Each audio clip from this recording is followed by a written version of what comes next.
one podcast, mining the Magic the Gathering subreddits for salt. This is the Howling Salt Mine.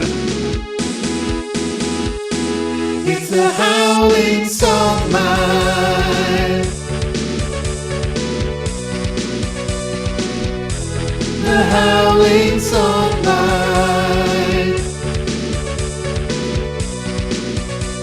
Welcome back, everybody, to another episode of the Howling Salt Mine podcast, the podcast where we delve into those salty mines of the Magic the Gathering community, find the saltiest stories, the salty confessionals that we love. We put them in our minecart. We bring them right back up to you, and we share them with you. Oh no, I messed up. You fell. You didn't do it. My rhythm. Piece of shit. Busted.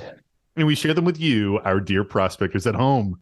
As always, I'm your host, Sam, and I'm joined by my two co-hosts, Mike and Tony. Say hey, guys. What up, what up, what up? Hey, everyone. I feel like you were reading it this time and fucked it up. You know what it was? Reading over there? I just ran up the stairs and I was at the apex of the statement to open the show. I just ran out of breath. You ran out of breath. Couldn't breathe no more. Those stairs were too much. Yeah, it was too much. I feel that. They've been rough on me lately too. So it's when you know your physical fitness is at its peak, when going up the stairs in your house is I'm feeling a little something. You know you've been struggling when you're going downstairs and you're like, whew.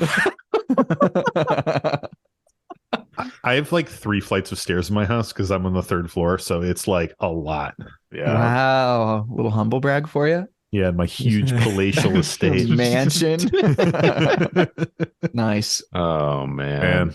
I'm just glad we could get to the episode. We just had a business meeting, folks, and Tony and I were like, could we please start the show? Could we please start the show? And Mike you fuck right off, Sam. Mike just kept talking. The actual way this went down is the meeting started by me saying, hey, could this be more of a 30-minute meeting instead of an hour and 30-minute meeting? I never promised to do that. And Sam was like, yeah, totally, 100%. I have that on recording. And then I'll let the prospectors at home guess how many minutes that meeting went. It was not 30. It was not 30. Yeah, it wasn't. I just went downstairs and chatted with my wife for a minute.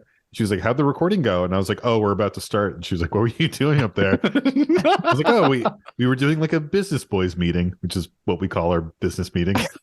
She was like, for 2 hours? I was like, it was an hour and a half.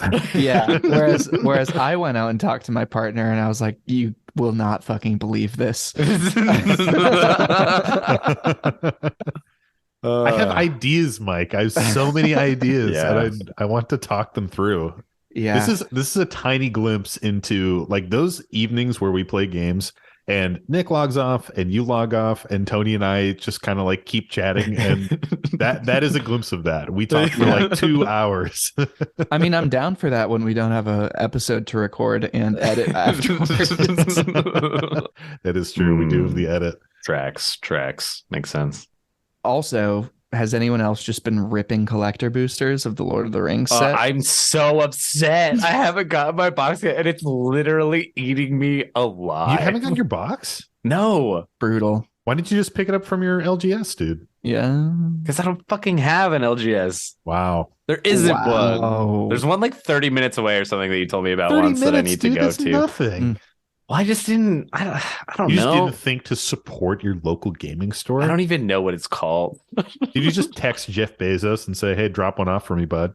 So I thought I had, and I was freaking out because I didn't see it or the commander decks that I went to buy, and they're more expensive now than when I bought them. Yeah, they're expensive. And mostly I was just I want my fucking collector's box now. So I share an Amazon account with my best friend from home and his wife, and she manages it. And I'm like, Kathy, where is it? I need it. I need my cards. What a weird ass situation. Why? Because she owns the account. Why and does your everything. friend's wife manage your Amazon? It's just because they have the account, so we share the account. Just make your but own account. really, There's she's it's not like a Netflix account. It's free to have an Amazon account, dude. no, it's fucking $80 a year or Prime. whatever. Prime is Prime, baby. dollars. Oh. Amazon Prime. Yeah, come on, just fucking scrub. Like you think like anyway, I freak out and then I realized I ordered it on TCG Player and I was like, I'm just a fucking idiot. She was like looking at it, she's like, I don't see anything. I don't have any emails of cancellations of anything. I was like, they took my money. And then I went and I looked at my credit card statement and saw that I paid, TCG Player. And I was like, oh, just kidding. That's like when Mike and I went to MagicCon Philly. It was like 4 days before, and we were like, yeah, like all our plans are final. Can't wait to go. And I was like, let me take a quick look and find that hotel registration confirmation. And I couldn't fucking find it. I couldn't find it. So I call the hotel and I'm like, hey, do you have a registration under this name? And they were like, no, we don't. And I was like, oh my God. Because I had booked it all and I was like, yeah, we're good to go, dude. And I was like, holy shit. Oh my God. And I was like, I'm going for this convention. And they're like, okay. They were really awesome. I forget the hotel, but they were great. They were like, okay, well, we'll call the convention coordinator and like figure it out.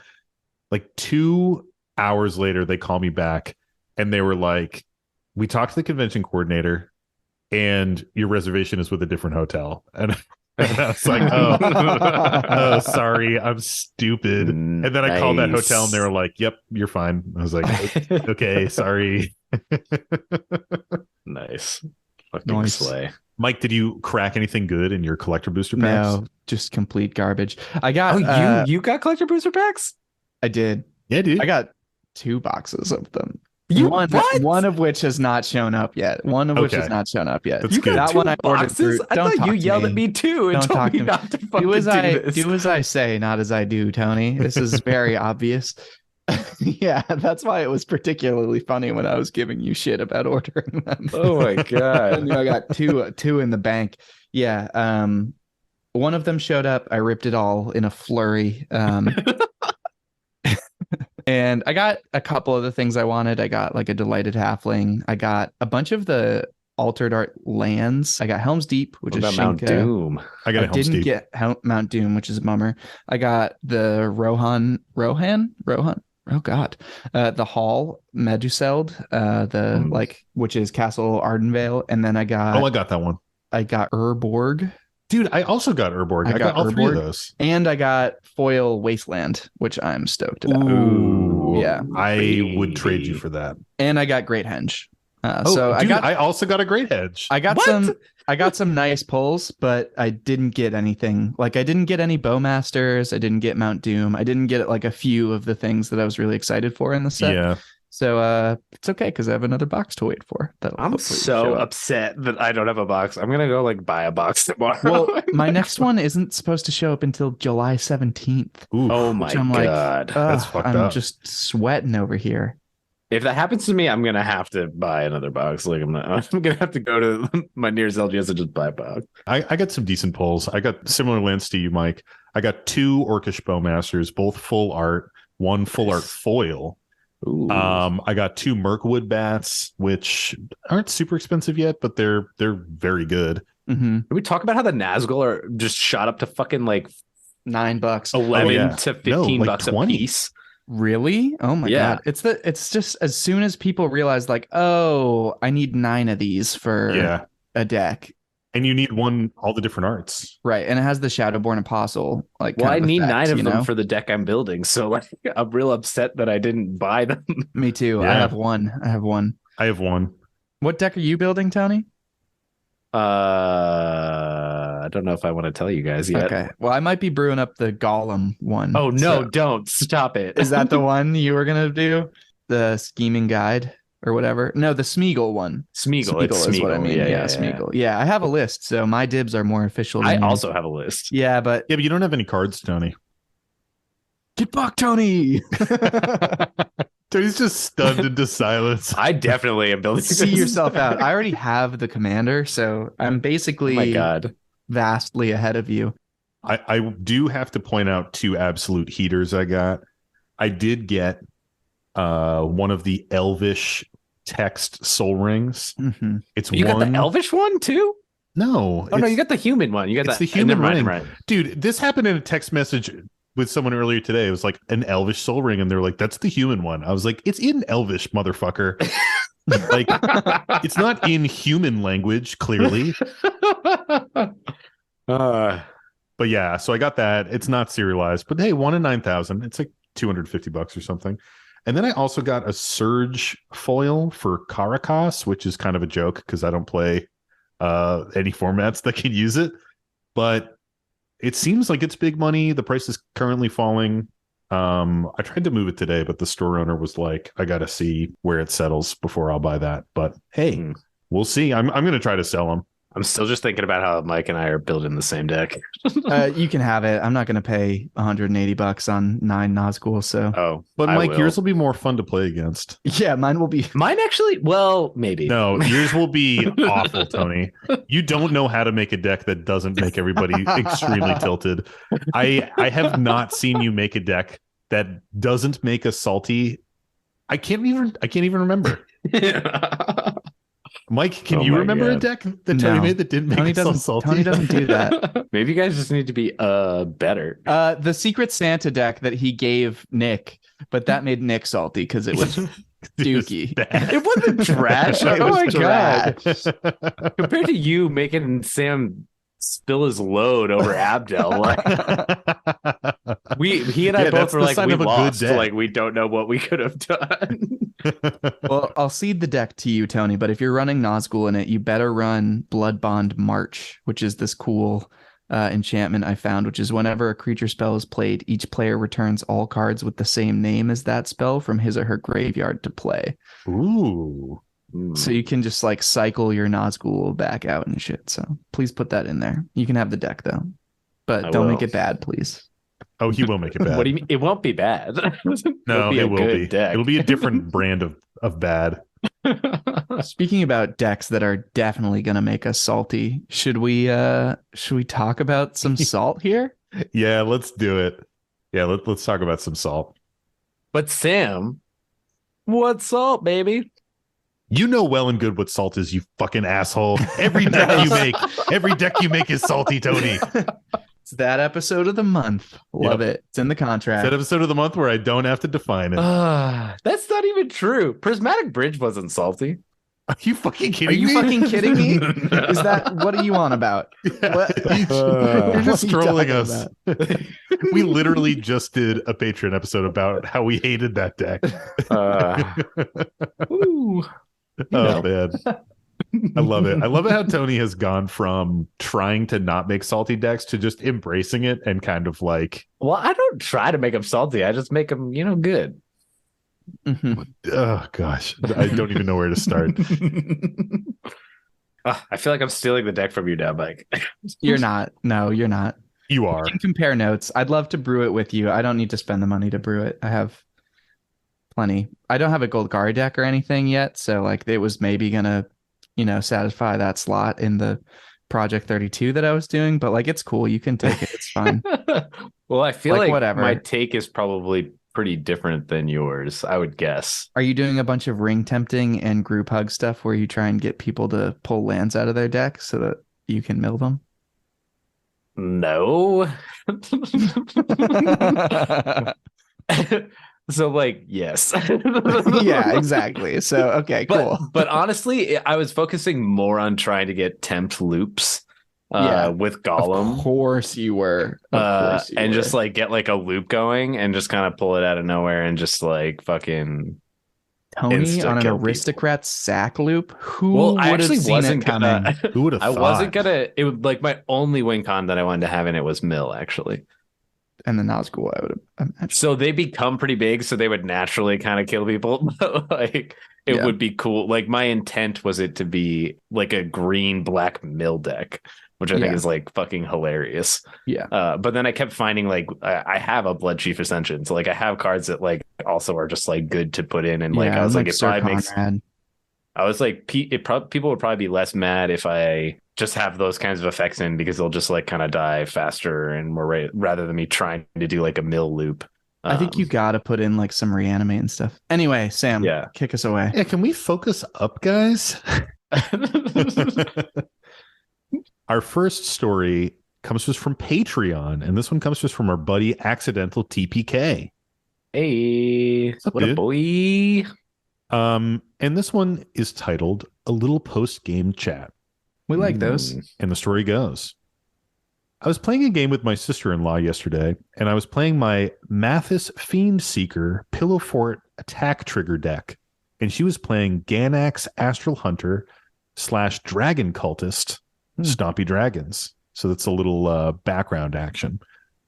Mathis was made to be a deck that politics its way to the final 2 players and then take out the last player. However, this deck does tend to do well in 1v1, but not great. Overall, the deck is super consistent, and it is genuinely fun to play. My sister-in-law's deck is your typical Stompy Dragon deck, and if she has her commanders out, it makes even more dragons. It is one of her strongest decks, and it tends to steamroll over everything when left alone. Beginning of the game, she has a Caged Sun out, and just has the most outrageous mana advantage. I have Mathis and a Bounty Hunter out, and I'm able to slow her down by taking out her commander over and over. The Mathis deck performed surprisingly well, but ultimately lost to the Dragon Onslaught.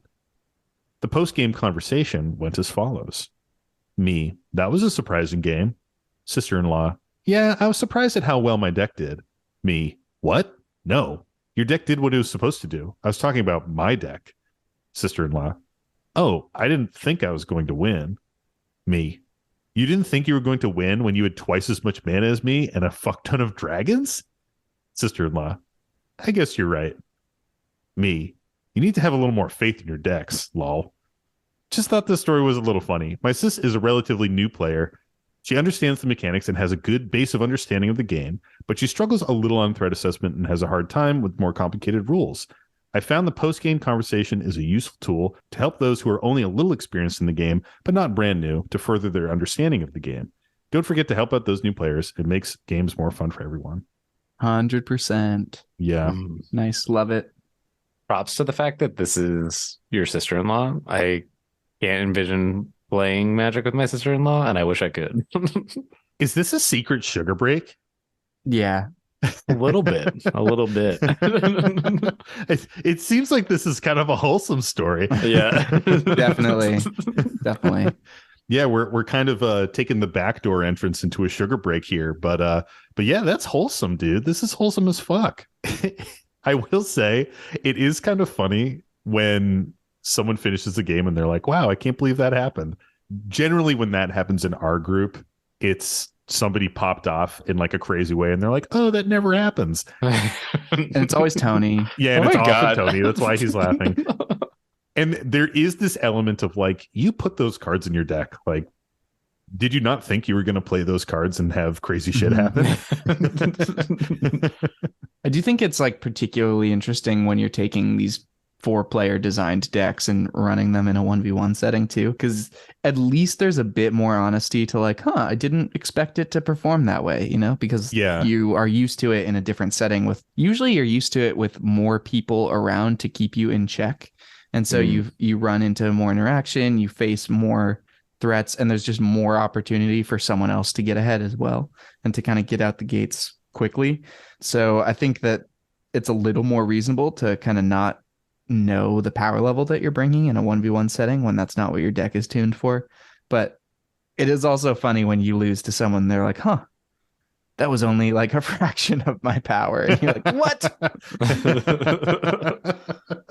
Especially those Stompy decks, I feel like they do sometimes struggle at like higher power tables with 4 players, unless you have some like really crazy advantage engine, like you're tutoring dragons to your hand, you're cheating cost, you're overrunning the board, things like that.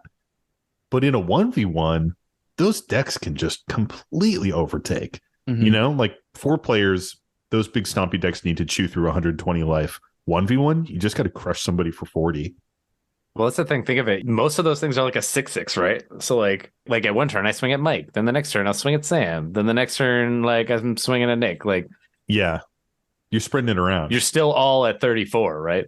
Yeah. Like if I do, 18 damage to like one person, I'm half dead. It's very different. Yeah. This can also give you like a really skewed perspective. I remember Tony and I used to play 1v1 a lot with these decks that we'd built for Commander, for 4-player Commander. And I had this that was the only time that my Brian deck could do anything because it's like a fling deck. So the whole point is that you're flinging with lifelink and gaining a bunch of life back. So like in that case, that deck could perform really well because you just needed to be flinging things that were slightly bigger than what the other deck could be putting out. Yeah. But then in 4-player, that strategy just like didn't work at that level of table. So I feel this experience too, but from the flip side a little bit. Yeah, you guys used to play tons of 1v1, right? Mm-hmm. Back in the day. Tony, you and I used to play a lot of 1v1 too. We did. Although I feel like we played Commander a couple times 1v1, but you annoyingly were like getting me back into fucking 60 card decks. Yeah. And it was so stupid because then I was like buying shit to like it was so gotta dumb. get those play sets, baby. Yes, but play sets of like fucking expensive cards. Or Sarah Ascendants. I mean, at the time I had those already. I remember buying Arc-like Phoenixes when they were like $17 a pop, and I bought a play set because I was like trying to fuck you up with like some stupid deck. And I definitely would have. And I literally never played 60 card game with you again after that. We just started playing Commander and it was just over. Nice. And I was like, fucking Christ. Yeah, nice. I still have all my 60 card decks from that like era, and I sleeved them up out of respect for the decks, but I don't think I've ever played them sleeved. I think they were always unsleeved. I very recently took apart a bunch of those decks. I think maybe all of them, like including some of like the OG decks I had made. I think one of them I still kept, but because I had like good shit in some of them. I've got like a playset of Primordial Hydras. I had a playset of Green Sun Zenith in there. I was like, there's like cards that are like, put those in Commander decks. Exactly. Yeah. So I was like, I just started a bunch of Stoneforge Mystics and like a core equipment deck. I still have my core equipment deck together. Yeah. 1v1 Commander can be very fun, but it's also, like you guys said, it's really hard to tell like how your deck is really gonna perform in that setting. You know what I mean? Yeah, I almost think of 1v1 Commander as like an elevated gold fishing of a deck. Yeah. Like you are getting a little bit more of that experience with interacting, but you're playing a deck that wasn't built to do this. It just wasn't built to interact this way. So you can't even like take what happens in that and try and tune off of that too, because like you would want to keep it set up to go against 3 players rather than just against 1 player. Well, it's an interesting thing because sometimes, kind of like what we're saying, in a 1v1 setting, all of your interaction is focused on another person, right? But in a multiplayer setting, 4 players at a table, you may have 3 opponents worth of interaction facing you if your deck is tilting enough, or if you're in like an arch enemy situation. And then I guess my point is that 1v1 can kind of be like an overestimate of your deck's capabilities, but also an underestimate. Yeah. Depending on how much your opponent is interacting with you and how disruptive their decks are. Interesting. Totally. Well, is there a salt rating? What do we think? No, this is a very sweet story, dude. I wish I could play Magic with my sister. It would be a ton of fun.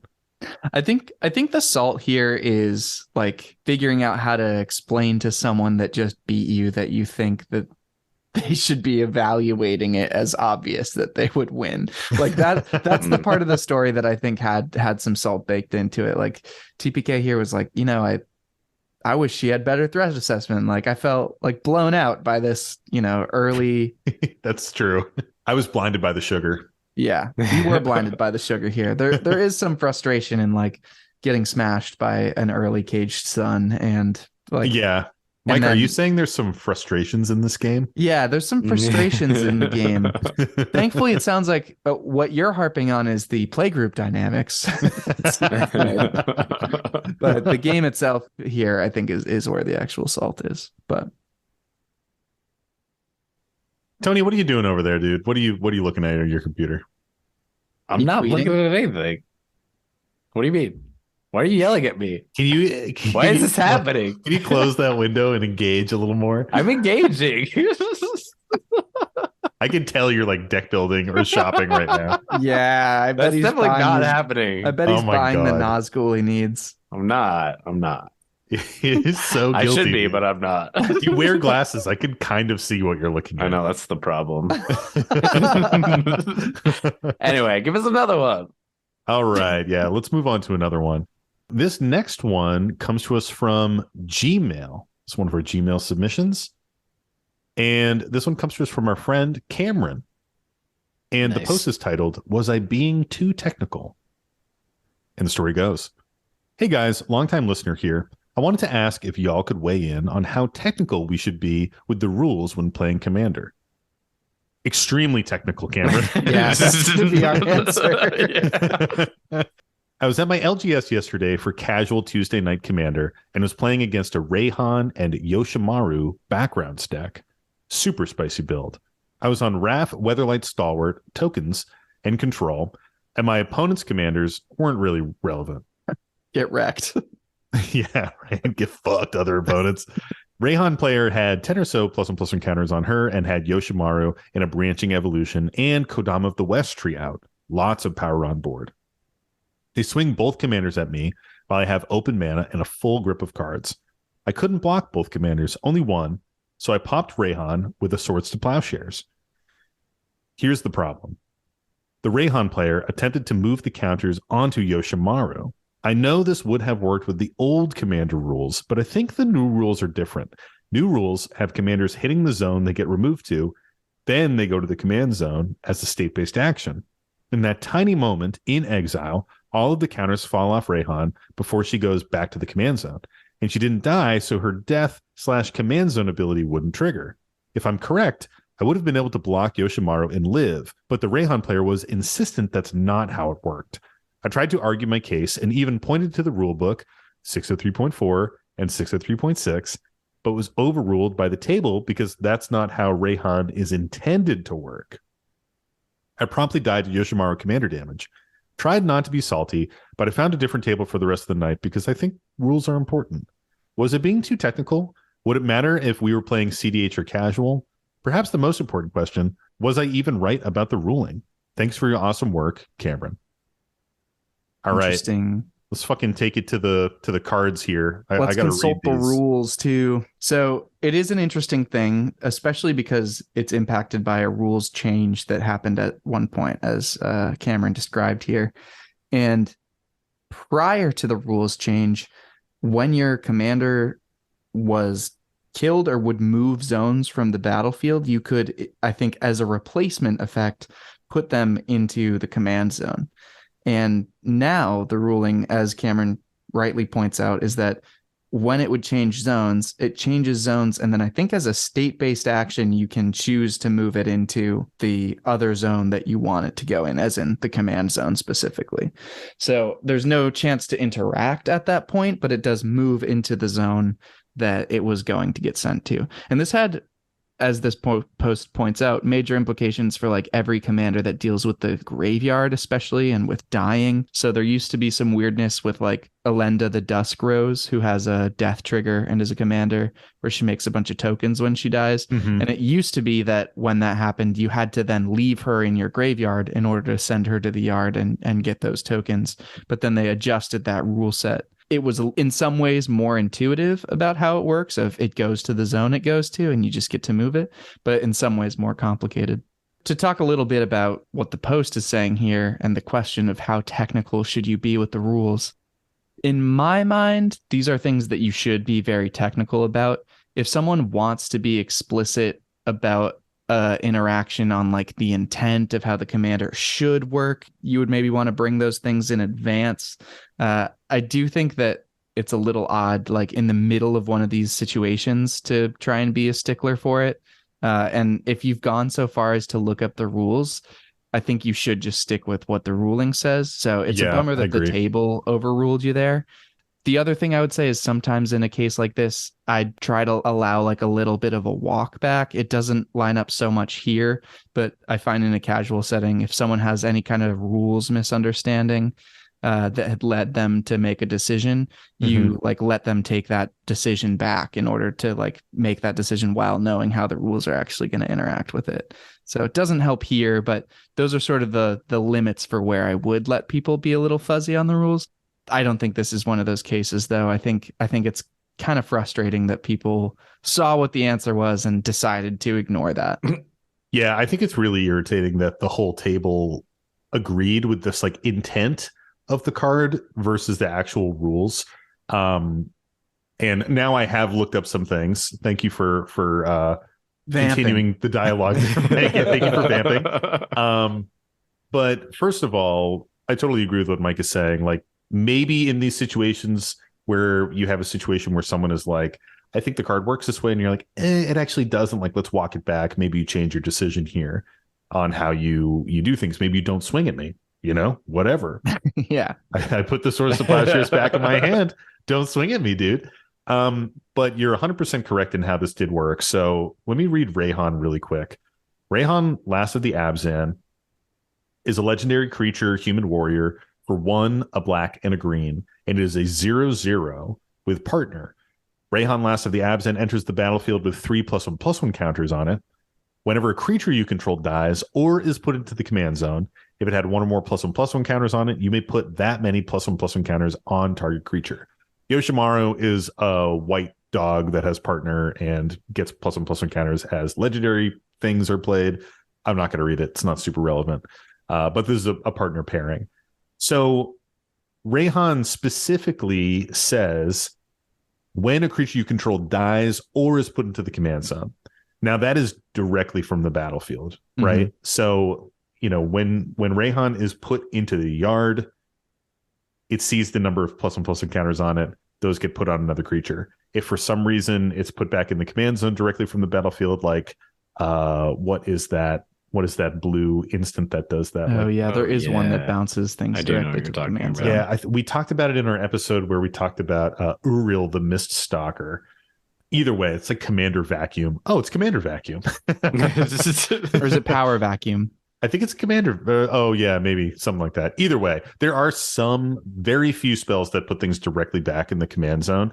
But this is a card that was impacted by this rules change. Like, it is kind of a known thing that Rayhan is just a little bit worse now that there's that rules change. Right, because in the past, like when this card was printed, it is true that if it was exiled, it would get exiled directly into the command zone, and then those counters would be movable. It never hits the zone. It's like a replacement effect, almost. So this could even be a situation where this player built the deck, like they not necessarily because it has Yoshimaru in it, but you could imagine a player that built the deck with Rayhan as the commander, never followed like the rules changing out from under them, and then sits down to play it and is like, oh, that's actually not how the deck works anymore. So it's a tough situation. The new effect is unequivocally, if it's exiled, Rayhan will not trigger. And then it'll go into exile. All the counters on it go away. Then it moves into the command zone. And there's just nothing to place on other creatures. So, to get to the other questions here. 1, yes, you were right about the ruling. 2, were you being too technical? And does it matter if you're playing CDH or casual? I mean, if you couldn't tell by now, we're pretty firm believers of upholding the rules at any power level, at any table. I think these are kind of like teachable moments, if I can get like kind of cheesy with it, where, some people just genuinely don't know how those cards interact. And I think if you're running a Rayhan deck, having knowledge of this rule is extremely critical to how well you run this. Yeah, that's like the salty part to me, is that this player is going to walk around and continue trying to play with their commander getting exiled and moving all the counters around. If you're running this deck, I highly recommend you fill it with sack outlets. That's what you need. If someone hits you with an exile effect, you're like, sweet, I'm going to sack my Rayhan now, get the death trigger, move those counters, and I'm good to go. Yeah. Knowledge of the rules informs deck building. I mean, it's not like a crazy thing to say since that's just how like the game is played. But you really do need to have that basis of knowledge, especially when you're playing a commander that interacts with like fiddly rules like this. Like you really need to have that shit on lock. Yeah, I feel like I'm curious what the board state was at the time of like everybody else, and if it and like just more knowledge of like the game itself. Like, was it a slog? Was it long? Where people kind of like, I see this as an out, and so they like sided with it as like a way to maybe end the game sooner, or if they truly felt it was, you know, the spirit of the format that they were attempting to invoke, you know, or like where they like landed on that spectrum, because That's a good like question. it feels so obvious. Like, why would they? It's like, no, that's just not the rule anymore. Like, why would everybody be like, oh, this is the intent? I would assume, and maybe even almost hope, that as opposed to like turning a blind eye to the rules, it's more of like, let's end this game. Like, I just want it to be over, kind of a vibe. Cameron was playing a control deck, so who knows? Yeah, maybe he'd countered everyone else's stuff a little bit too much, and they're just like, you know what? I'm fucking over it. Yeah, this is frustrating for me. I really am a stickler for the rules in every game I play, and will hold to rules to a detriment. Like if I find out a rule is like bad for me, or if I see somebody doing something wrong in my favor, I will correct them, because I never want to have a win where I knowingly was aware of some rules infraction and I didn't mention it, and it led to me like winning the game. Like I can't stand that shit. Yeah.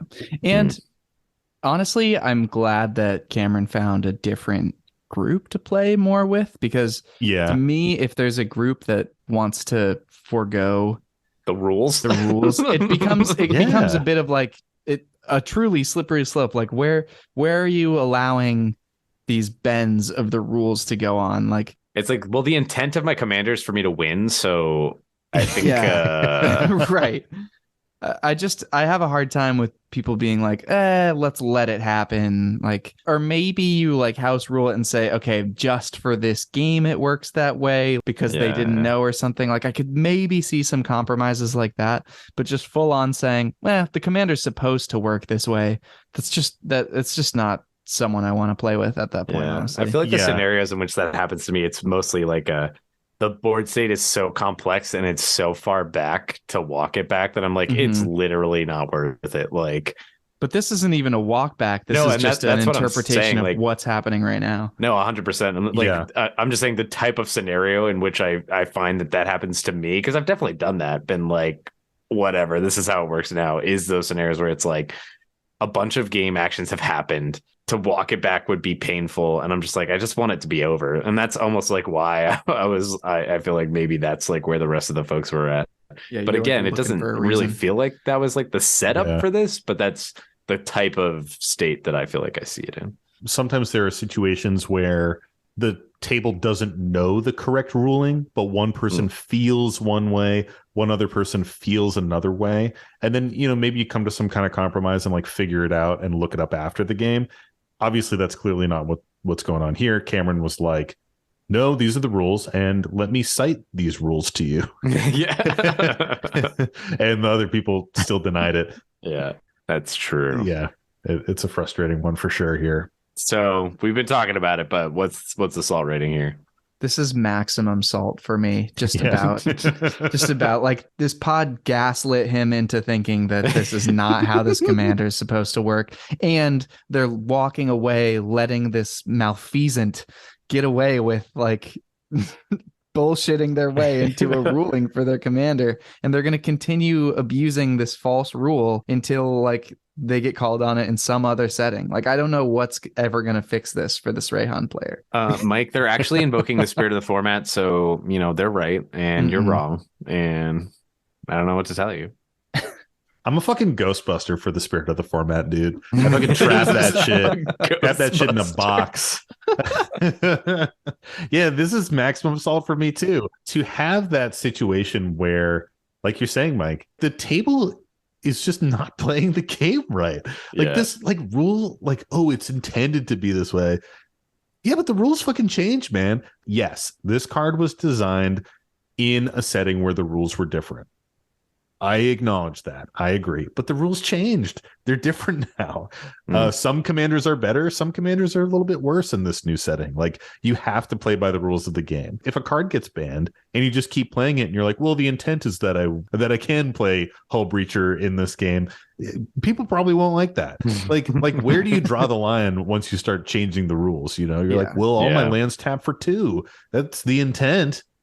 And there is like a rule 0 in Commander. There's very much this space for people to interpret the rules. And that applies to, I think, a lot of the pieces that you did just say there of like, totally. If you have a card that you want to play that's banned, people will let that happen. Like if you, there are these edge case things. You know? Yeah. They're like, I've heard people rule 0ing Companion to not have the extra 3 mana in Commander. Like there are these things that you can do.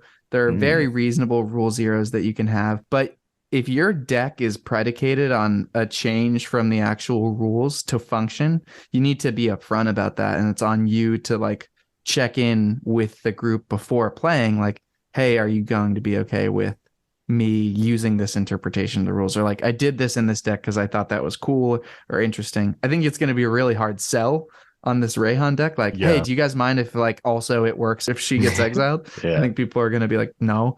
So why would I allow that? Like, would you let somebody companion the old way? Maybe I would be more open to it. I would be more open to it. I don't think I would. I'd definitely be like, no. So like, real talk, quick aside about the whole rule 0 thing. I think it's good that those rule 0 discussions can exist. For me, rule 0 is more about like trying to align power levels with people. I almost prefer like pregame discussion than like the rule 0 discussion terminology. The rule 0, so often I hear people be like, oh yeah, like you can rule 0 that, like rule 0 2 random commanders as like partner decks and stuff like that. Or rule 0, you know, a silver border commander and play it in like a regular game. Depending on the setting, I might be down to face that stuff. But generally, like, I'm playing Magic because I want to play by the rules. And if someone is like, hey, I'm going to rule 0, could I use this banned commander? Like Pat did this one time. He was like, what if I played Raphaelos and made like a Raphaelos deck? I was like, I probably wouldn't want to play against it. It's not because I have anything against Pat. It's because I fucking hate you, Pat. You suck, Pat. What? It's not because I have anything against Pat. Who said that? Mike, that was so rude. It's just because those are the rules of the game to me. And I do think that like the rule 0 clause, that kind of like, well, you could just rule 0 it. Well, you could just rule 0 it. I think that gets thrown around way more than it's really feasible in the real world. Like out in the wild, if you sit down and you're like, hey, I have a partner deck and I'm partnering together, you know, these 2 like random non-partner commanders. I think most people will probably say no. A small amount of people will be down for one game against that deck. And then maybe some like close friends who are doing similar shit would really be down for it. But that stuff really only stands up in like tight play groups that are looking to like experiment and do weird stuff. Yeah, absolutely. I think it's more of like a fixed play group thing where you're like, okay, we're all going to do this one thing. We're all going to break this one rule at the same time or something like that. But I think it's a hard thing to, and I hear a lot of creators do this, and I'm sure we have done it too, where it's like a hard pill to swallow to be like, well, you can just rule 0 it, because you have to put the time into building that deck. And then to bring it to an LGS and have every single person in that LGS be like, no, I don't want to play against your weird partner commander deck or you know, your weird rule 0 thing. I just want to play like the normal game that we all came here to play.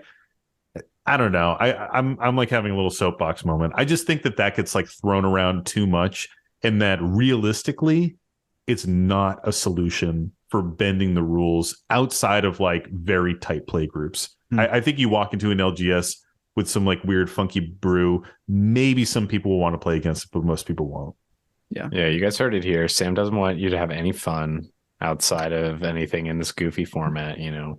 Only the rules, people. Only the rules. Fuck off otherwise. Am I the only one who gives a shit about the rules? Especially you, Pat. Go fuck yourself. Anyway, I love you, Pat. Yeah, Tony, how do you feel about this? Like the rule 0 thing? No, I think that's sort of the tangent. I mean about this Rayhan situation. Or the rule 0 thing. Nah. Yeah, you're right. I said it perfectly. There's no way to add on to nothing it. can nothing additional can be added to that. Yeah, I don't think I have anything like crazy beyond it to add, right? It's like you're just not following the rules. Like it reaches the point where like then why bother? You know? Yeah. Like I get it. Like that was the intent probably in some ways because that's how the rule used to work when they made it, but that changed. And like you could say it's in like the spirit of it that like when it hits the graveyard, it moves the counters, but then when you instantly move it to the command zone, it also moves the counters because it's like weird state-based bullshit. Like, I'm getting a bunch of counters instead. Yeah, like I could say whatever the fuck I want at that point. It's like this is how I think it was intended. The most interesting thing is like I feel like we have had a conversation. I can't cite a moment, but I do think we've had moments when we didn't know the rules. Yeah. And we definitely. were like, this is what we think is intended by it.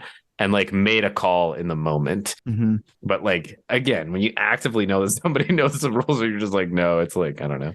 The one other thing I could imagine as sort of like a fix for the situation a little bit would be if this table is really gonna insist on playing this bastardization of the rules, then you should at least be able to change your blocks and your targeting of your removal spell at the very minimum. Like, okay, if you're gonna play with these made up rules, then least let me do kind of the grace that we were talking about earlier of like, if you don't understand the rules, in this case the wrong rules, if you don't know the wrong rules, like then you should be at least able to play with the interpretation of the rules that the table is playing with.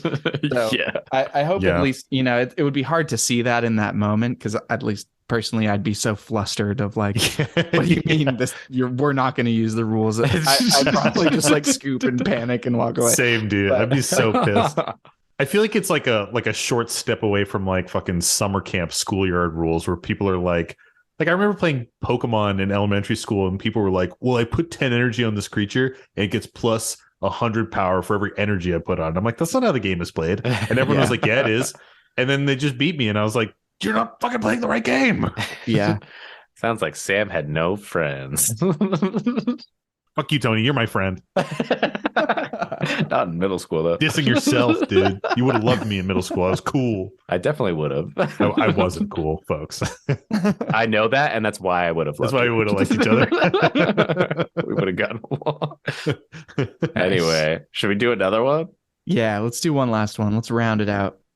That was a good one. That was a rich vein, folks. That was a rich vein. That got me salty, man. Yeah. Feeling the burn. I'm mad. I want to write to that LGS. Yeah. Like, attention. All right. This next one is another Gmail submission. And this one comes to us from our friend Nate. And the post is titled, Probably Justified Salt. Well, we'll be the judge of that. Yeah. You shall be judged. And the story goes, hey there. Here's a salty story from about 8 months ago. I had been playing Magic for a couple of months and took my first commander deck I built to the local gaming store. It was a $100 budget Mizzix of the Is Magnus theft deck that I have since retired because I realized it's a Turgid deck hiding in Izzet colors. Once Mizzix gives enough counters, you spend 50 mana a turn, draw as much as you want, and steal or counter literally everything for the rest of the game. But I was new, and I didn't realize how brutal that was. It was my only deck, and I had built it without EDH Rec, so I was really proud of it. I was in a 3-player game with a guy playing Essica God Tribal, Prismatic Bridge. I was like, what is that deck? It sounds familiar. You know that commander on the other side of the Prismatic Bridge? And another guy playing some Sultai commander. The dude playing Sultai is one of those guys who'd been playing for 25 years and has a giant collection. At some point in the mid game, the Essica player tries to counter the Sultai player, and a counter war ensues. After about 2 counters from each, Sultai player puts a Pact of Negation on the stack. I decide to butt in and counter that. I figured if he was willing to pay 5 on his upkeep for it, then it's worth countering. The Sultai player then strip mines one of my basic lands, plays a Crucible of Worlds, and promises to remove all of my blue sources for the rest of the game. Holy shit. Yes. That is some salt, man. Fast forward a few turns, Sultai player makes a ton of mana with squandered resources by sacrificing all of his lands and casts a Villainous Wealth targeting Essica. The entire time he's doing this, he's complaining that I'm just going to counter it. So I Aether Snatch his Villainous Wealth. He instantly scoops and goes off for several minutes about counter magic and how he couldn't do anything the whole game. I calmly remind him that he is the one playing green, which is a trash color for trash people. Okay, maybe I didn't say that last part, but I sure thought it. His salt was probably justified. My deck was degenerate, but I don't play with him anymore because he's complained in every game I have sat down with him in. So that's it. Signed, Nate. Nice. Yeah, some people just want to complain. What does Aether Snatch do? Is it like a Narset's Reversal kind of thing? Aether Snatch, it's an instant for 4 and 2 blue, and it says gain control of target spell. You may choose new targets for it. If that spell becomes a permanent, it enters the battlefield under your control. And Villainous Wealth, for the folks that don't know, Villainous Wealth is a Sultai spell. It costs X, a black, a green, and a blue. It's a sorcery. Target opponent exiles the top X cards of their library. You may cast any number of spells with converted mana cost X or less from among them without paying their mana costs. It's a really dope spell. It's like a win con. Yeah, it's a win con. You cast it for big mana, look at 10 cards, cast everything 10 mana or under. Generally, it's like either a win con, maybe a little win more, but turns the tide in your favor. So what do you think about this? I guess the question in the post title, is this justified salt? No. I don't think so. No. Also, they're running counters. So how are they out here complaining about people running counter magic? And they're also running free counters. Like they're running pact mitigation and stuff. Yeah. But it sounds like they're just bad at picking what they want to have counter wars over. Like just let that stuff get countered and keep up your interaction for when it matters. And this is a $100 Mizzix deck going against this. And this person's playing pact mitigation, which is like $40 on its own. Yeah. Yeah. I will say to the Mizzix player, you don't need to counter the pact. You can just let them get time walked. If they're in a counter war, let the pact resolve countering the counter and then counter the initial thing that they were casting. Yeah, just really escalate the salt here, I'm saying. That's the pro move. When there's a pact on the stack, you want the pact to resolve. And then you put something on the stack and hit the original target, so the pact's to resolve and they still have to pay that tax. That's the way to play around pacts. So if you do ever decide to play with this guy again, make sure to do that to really ratchet it up here. But it's so funny, like just the hypocrisy of it. Like they're getting in a counter war, and then you counter one thing, and they're like, "Fucking counters are bullshit." Also, they're strip mining fucking basic lands, which. I do kind of love that he strip mine the islands, but like... But if somebody was like, Sam, I can't believe you countered my spell. I am going to strip mine you for the entire game until you have no blue sources. And then on their next turn, they cast a Villainous Wealth on me. I'd be like, yeah, fuck you. You've created... Like, you just threatened me, and now you're going to like kick me while I'm down. Like, I'm going to counter this shit. But also with like a 6 mana counter spell. Yeah. Well, not even a counter. I'm taking your spell, actually. Thank you. The thing is that Aether Snatch was the right move in that moment. Villainous Wealth is such a good card. And if this person pumped a bunch of mana into it, like that is the spell to steal, Like sometimes when we talk Aether about Snatch also had the flavor text in that moment, you make one target player concede. Yeah. Now that you mention it, the flavor text on Aether Snatch is "you were saying," so it's really is it really? That's so good. Oh my god! Counter me anyway. You were saying that is really, really funny. I fucking hate those kinds of things, but like I feel like I need to. What is it? It's 4 colorless and 2 blue. Yep. I could put it in Rafine, and then like anytime I could just like say I'd never have enough mana to play that in that deck. Yeah, that's true. I mean, just play Narset's Reversal for 4 but it does less not mana. have the flavor text. No, it doesn't. No, it doesn't. But I will say, like, with Aether Snatch, and we've talked about this before with Mana Drain and things like that. Like the right time to play spells like that is against some huge beefy spell that's coming at you. You can toss a Narset's Reversal on a removal spell and kind of delay that a little bit. But like to truly take control, to do a 6 mana investment on a spell to take control of another target spell, you want it to be a juicy target. If you're going to mana drain something, you want it to be some big juicy target where you can use that mana on your next turn. Aether Snatch is no different. Mm-hmm. This player points out that their Sultai opponent was just always complaining about stuff. Like there are people that just do that, and there are people that's part of the enjoyment that they get from the game. Like they just want to get out there and complain about stuff, and like that's how they interact with things. That's not my flavor of fun when I'm playing Magic, or really anything. Like I don't really just want to hear complaints about it the whole time. Like, but you keep playing with us every single week, Mike. Yeah, but you guys are complaining about each other, not about the game. So the player complaining about the game. Yeah, there is kind of like a thing about complaining about like a core piece of the game. Like counterspells just exist. It's a core piece of the blue color identity. Yeah. And I get it. It's frustrating. It's frustrating to spend your resources on something and have it immediately taken out of your hand before it hits the board. But it's no different than casting a creature, having it land, and it gets like Swords to Plowshare on your end step or something. You know what I mean? Mm-hmm. Like you're still in a situation where you're losing control of those resources you spent. You're losing the thing you spent it on before you can really use it. But for some reason, I do think that there's like a psychological thing where counters are so much more of a fuck you than just removing something immediately. Yeah.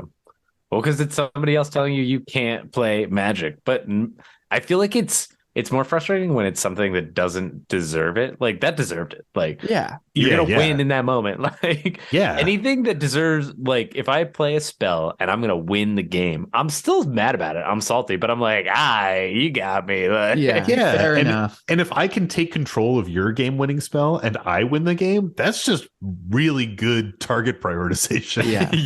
Like, that is a great move. Like, do it, man. Yeah. So what do we think about the salt rating here?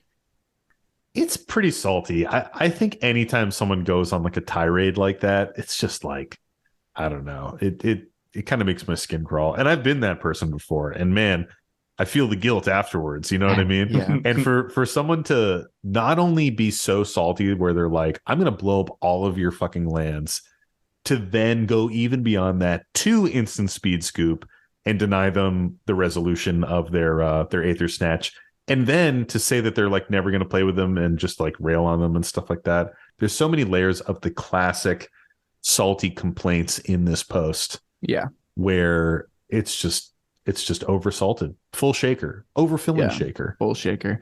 I think that to answer the core question here, no, this is not justified salt. Like you're allowed to be a little salty about getting your stuff countered, but you don't need to jump immediately to strip mining all of their basics. You don't need to then try and hit them with a huge game-winning spell. Like, this is not overall a justified approach to fair retribution here.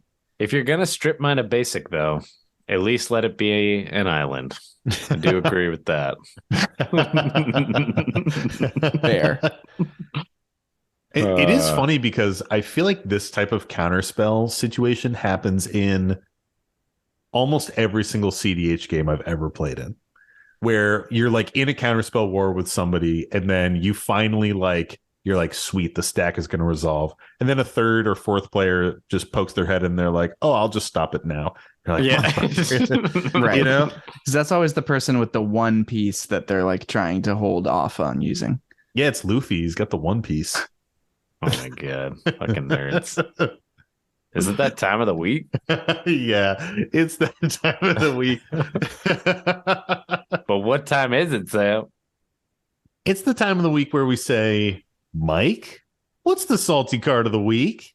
Mike. The salty card of the week this week is a special one. It's Orcish. It's been one salt since you looked at me. Something. Tell me salty card. Let's go.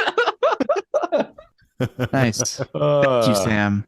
Thank you for that. Thank you. Sorry, what was the salty card again? It's a special So this is not off of the top 100 salty cards. I'm breaking that tradition to bring a little extra special salt from the newly released set, and it is Orcish Bowmasters.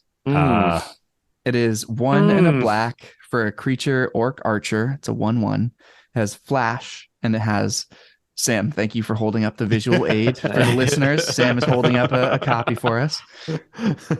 Flash, when Orcish Bowmasters enters the battlefield, and whenever an opponent draws a card except the first one they draw in each of their draw steps, Orcish Bowmasters deals 1 damage to any target, then amass orcs 1, which either creates a 0/0 orc token with a counter on it or puts additional counters on that existing orc army.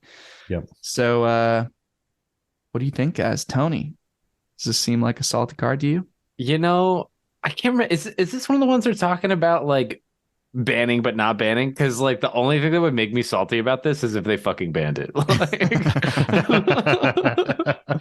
Yes, so that's it's a good question. Fair enough. I forgot again that Tony doesn't have Twitter and hasn't been exposed to like 2 weeks of people railing on this card. Quick aside, in our business boys chat earlier, we had like a big chat with Tony where we were like, maybe you could join Twitter, Tony, and like be a little bit more plugged into the community.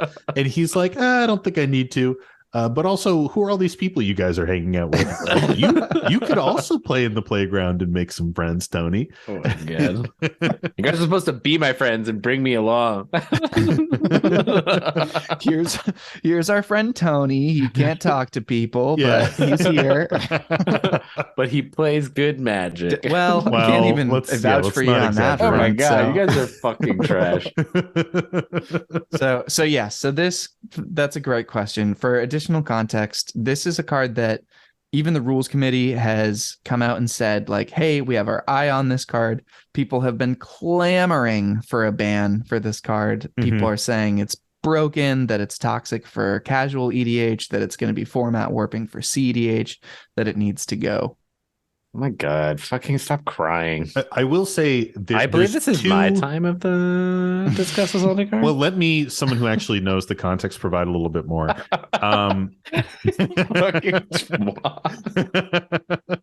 So it's like you're saying, Mike, there is a group that is like very cautious with it, is like, hey, we should consider a ban, keep your eyes on this. And then there's another group who, kind of like what Tony was just saying, is like, why are we even talking about this? It's only been out for, it hasn't even been out for like a week. We need more information. It doesn't seem that format warping.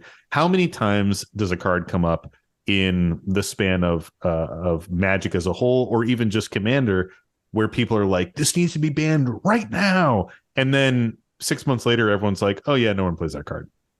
Yeah. So I do feel like the only thing that'll make me salty about it is if it gets banned. Because I like, is it super powerful? Yeah. But you know what? Like, yes, there are 100% decks that will purposely abuse it. But I also think there's going to be more decks that can use it as like a tool against those decks that are wheeling all the time and doing that kind of stuff. Like, again, totally. Like, there's the Nekusars and those types of decks where they're trying to do it anyway. It's one more tool for them, whatever. But like, there's plenty of blue decks that are just like doing this on a whim. And I think it's interesting in CDH. If like I play mostly blue Sans in CDH. And so it's like interesting to me to have a tool to like do something. I feel so crippled in a lot of those scenarios when I am playing that it's like, I can't do anything. They're going to wheel. I'm going to lose my hand, the 2 pieces of interaction I have. And like, I'm just going to have to hope that like I can do something. And it feels like a fun way for me to like gain an element of interaction. And it's just like, it's LOTR, baby. Just like let it fly. Like, it's fine. Sam, what do you think? I think the true saltiness of this card remains to be seen. I think we really need to see how it plays. Specifically, I'm thinking about the CDH meta. Yeah. You want to watch as it kills every creature on the board? Yeah, I mean, I think we need to see how often it shows up. I think the true salt of this card lies in a wheel deck, like Tony was saying, you know, and like how a lot of people are saying, like this might be kind of like Hull Breacher, where it's the resurgence of like these toxic wheel decks where everybody's just running wheels because why not? Because you get this crazy value. I will say something that you mentioned, Tony, or kind of hinted at, is that this can be used defensively too. And that's kind of one of the things that a lot of people are pointing to about the sort of impact of this card on the meta, because the best response to an Orcish Bowmaster is another Orcish Bowmaster. And it kind of becomes this thing where, like, is it going to lead to this prevalence of the card where it's just in every deck and it's very format warping? Again, I'm talking about CDH here. I don't think you're ever going to see this in every deck in casual.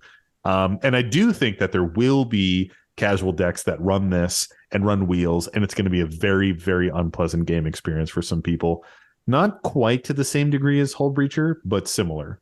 The benefit of this thing is that it's a 1/1, and you can interact with it. Again, dice to interaction, dice to Doomblade is kind of a stupid argument. This one doesn't die to Doomblade. It doesn't die to Doomblade. Yeah, I know, but just dice to Doomblade being that, like, general the meme, interact with it more kind of meme. And I do think that that's like a pretty limp noodle of an argument, but at the same time, like, it is a weak body. The problem is that it's coming in at flash speed and generally getting flashed in when it's going to give some immediate value. A big draw spell is on the stack, whether it's a wheel or, you know, even just a harmonize might, like, put some decent damage out. That's going to put 4 damage out. A brainstorm is even going to put 4 damage out because it hits the ETB and then 1 for each card draw. So, like, the potential for this card is extremely, extremely high. How warping is it going to be in casual? I think that remains to be seen. CDH, I'm on the lookout. I will tell you one thing, though. Orcish Bowmasters fucking dies to Marath. We know. Nice. So the whole meta is going to shift to Marath builds. Yeah, it's just all going to be Marath. You heard it decks. here, folks. And Agar sweeper decks. All I'm saying is I'm not going to change my Marath deck for this card. Yeah. What do you think, Mike? I think everything you guys are saying is accurate. The sneaky power of this card really does exist. Like, I do think this is one of the strongest cards we've seen printed in a pretty long time. Having the ETB 1 damage is wild. Like, 2 mana, flash, deal 1 damage to something, and make a 1/1 and the 1/1 body that it's on already. Like, that alone is some pretty decent value, and that's like the absolute floor of the card. Yeah, 2 mana for 2 1/1s, and you ping a damage out. Right. That is truly the absolute floor of it. But I don't think it needs to be banned. I do think people are going to find this, like, roasting casual pods. Like, if someone casts something, I forget what the cards are in casual, but there's plenty of ways of, like, drawing cards equal to the largest power that you have or something, or drawing cards equal to how many creatures you have. Like, all of those things are going to result in just a ridiculous blowout into a Bowmasters. But I think that this will self-regulate a little bit. Like, it's already pretty expensive. I think this is going to get up to dockside prices pretty quickly. I think it's going to be a similar thing. Like, I think this will be Black's stupidly strong 2-drop in the format. Mostly CDH games. Mostly CDH.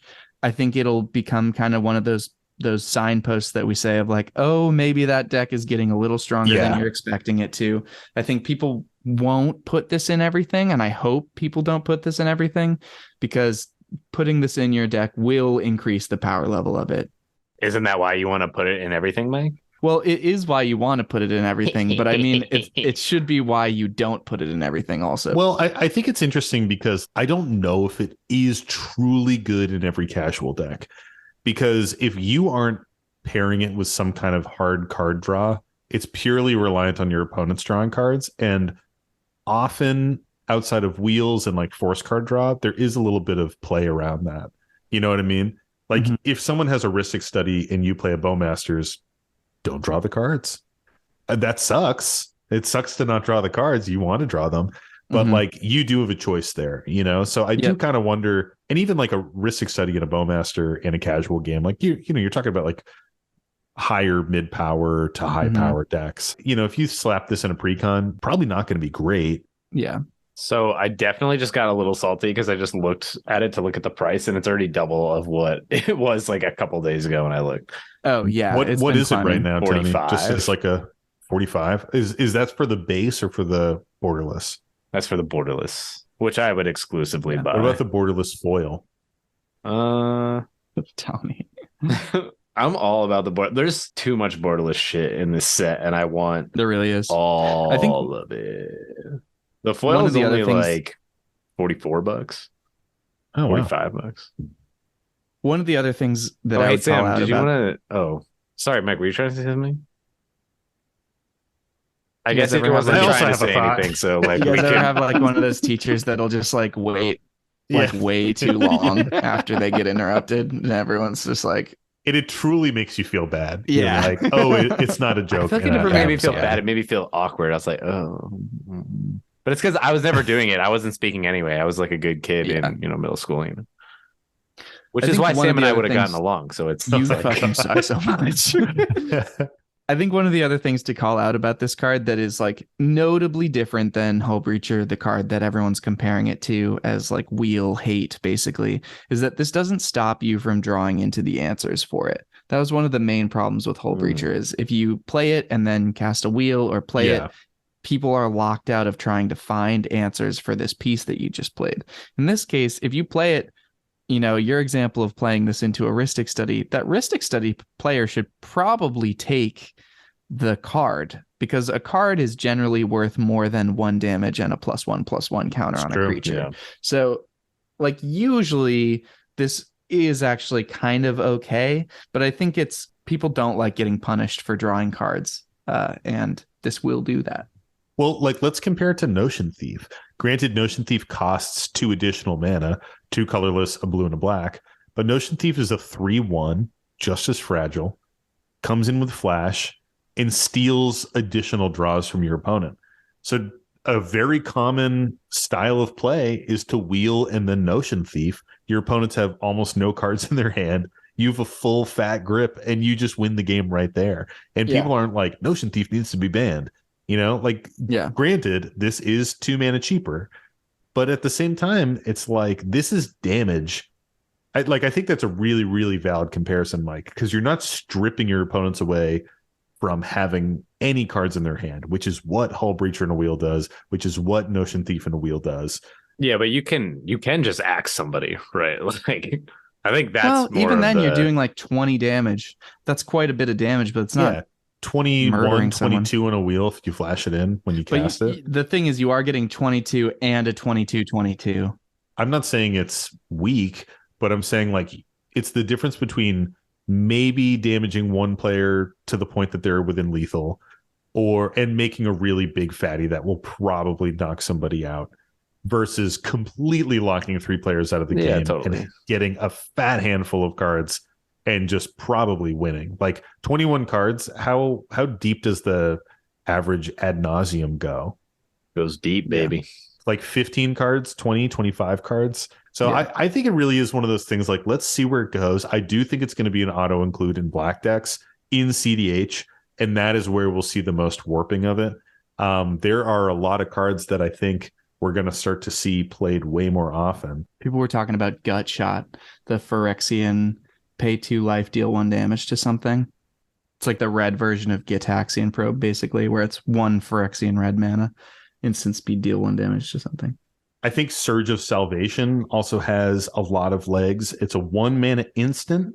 You and permanents you control gain hexproof until end of turn. Prevent all damage that black and or red sources would deal to creatures you control this turn.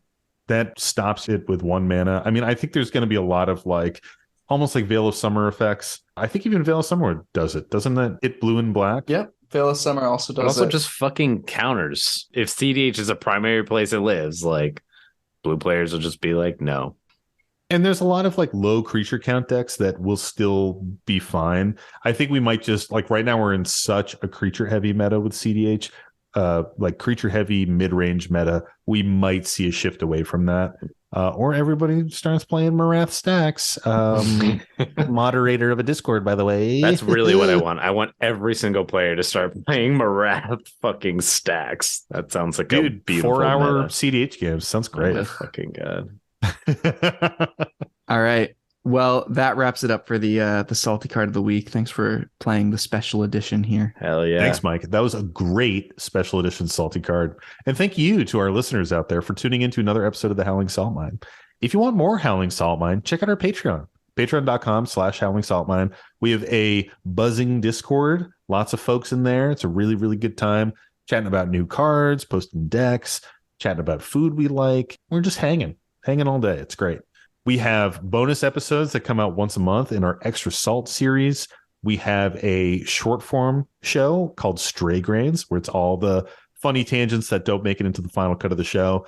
We're talking about video games. We're talking about food we like to eat. We're talking about the latest crisis in Tony's life. It's very, very entertaining.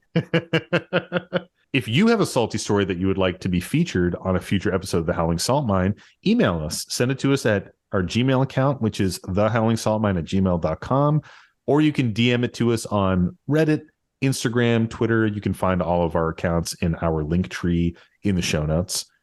We have merchandise that you can purchase through our Bonfire store. We have our logo shirt. We have our Borderless podcast logo shirt. And we have our Blue is a Trash Color for Trash People shirt. If you haven't given the show a 5-star rating yet, that is something that really does help us out. It increases our visibility within podcast apps so people can find us organically. And lastly, a huge shout out to our podcast artist, JD Burnett, for our amazing podcast art that we love to rock every single week with this show. You can get on a shirt if you want to. If you're ever in Asheville, North Carolina, hit up JD and get a sweet tattoo. He's a great dude. We're definitely going to get there once we get 10,000 subscribers. 10,000 subscribers are bust. Whenever we say that, Mike like purses his lips a little bit and shakes his head. I'm going to have to unfollow. You just start. Well, thanks, everybody. And as always, stay salty. And don't forget to draw an additional card during your draw step. It's the Howling Salt Mine.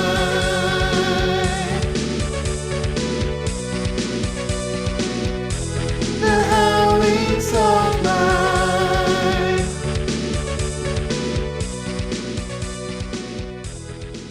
Well, let's get into it, guys. This is our first story. Mike is so sad. Mike, I'm not sad. It's just late. No, it's only 9. You're going to be up till 2 a.m. That's not the point. It's the point I'm making. I know, but it's not I still have to. Yeah, it's not the I have to go. I'm already listening to you guys for 3 hours, and now I have to go listen to you guys for another 3 hours after this. So I joke. Just get us with the post. The only one that didn't really do well was Duretti and Obnixilus a little bit. Because Obnixilus had some like group drain stuff, but you've talked about this at least twice before. Have I? Yeah, I don't mean to disrupt your flow. Oh no. Arch that mellow, baby. Twice. Was it in a Patreon One of them episode? was like 2 episodes ago. Dude, this is bound to happen at some point. No, it's fine. It's I held back because I was like, maybe this will be a quick aside, and then I was like,